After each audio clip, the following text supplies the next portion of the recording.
Gracias, señorías. Nosotros consideramos que este es un tema importante. No sé si todos los grupos piensan lo mismo, si todos los consejeros.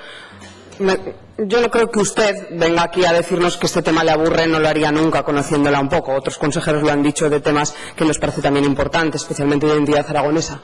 Pero este es un asunto que ya es un tema de fuero, que es un tema de defensa del honor de los aragoneses, más allá del valor que puedan tener los bienes que lo tienen y que tienen que volver a Aragón y a los aragoneses.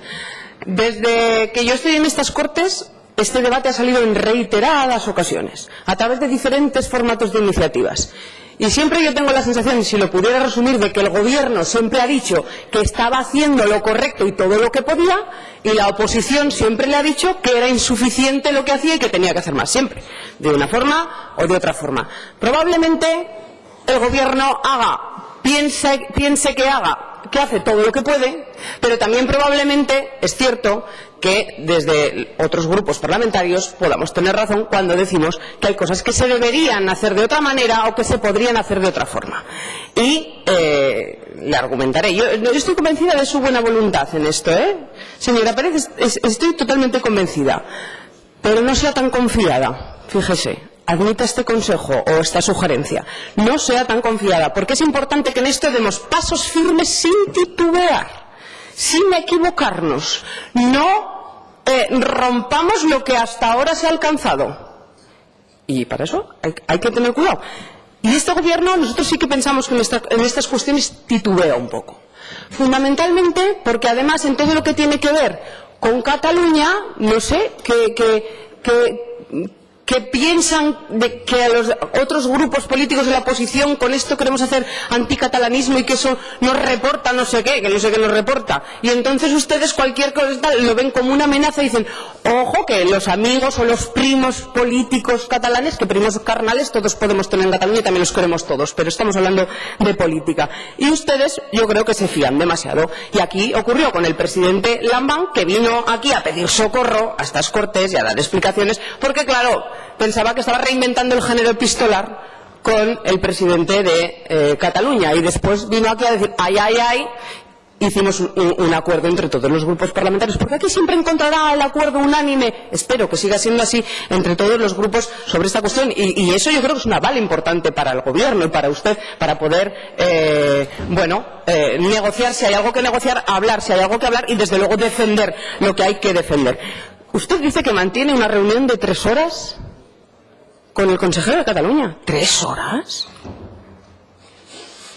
¿3 horas? O sea, pues igual le sobraban 2,5, porque 3 horas con un consejero para no llegar a ningún acuerdo, para que no conste ningún papel. ¿De qué hablaron en 3 horas? De verdad que me gustaría saberlo. De lo político, de lo personal, no me interesa, pero díganos de qué hablaron, porque 3 horas, yo me imagino, hablando con un consejero de otro gobierno, 3 horas, y hay que llegar a muchos acuerdos, hay que hilar muy fino y hay que hablar de muchas cosas, que dan mucho de sí. 3 horas y no creo que le sobre a usted el tiempo tampoco. No hay actas, yo no le voy a pedir actas, yo entiendo que no haya un acta, pero hombre, desde luego yo voy a hablar de este tema con el consejero catalán y vamos, que si tiene que constar por escrito un acuerdo, si es que lo hay. ¿Hay acuerdo o no hay acuerdo? Una pregunta muy clara y muy directa.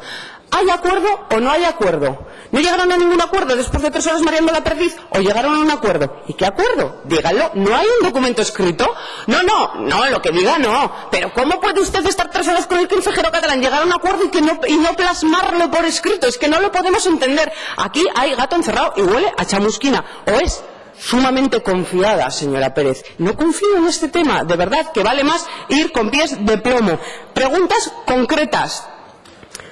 ¿Piensan ustedes salir de los tribunales? ¿Ese acuerdo va en esa línea? ¿O vamos a seguir? No, sí he escuchado, pero no me creo que no haya nada escrito de eso. Y quiero que nos lo remita y que nos lo traiga. ¿Va a salir de los tribunales?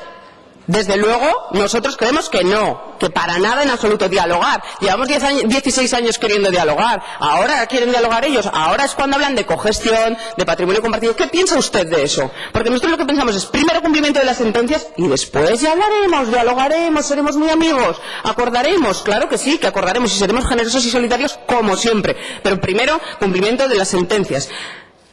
Hablaron de los 44 bienes que dijeron. Oiga, señora consejera, y tenga cuidado cuando le digo que hay que dar pasos firmes. No diga usted que de las 44 piezas, de eso como ellos las habían inventariado antes, no es verdad, porque entonces usted está negando una máxima que se está teniendo en cuenta en los tribunales y que se ha defendido, sí, usted ha hecho esas declaraciones, y que se ha defendido desde Aragón y que la van a ganar además, entre otras cosas, por esa razón y que la jueza lo ha reconocido. ¿Y qué pasa con los murales? Pregunta muy concreta. Díganos, ¿qué hablaron en 3 horas? ¿Les dio tiempo? Seguro a hablar de los murales. ¿Qué piensan? Gracias, señora diputada. Grupo Parlamentario Podemos Aragón tiene la palabra.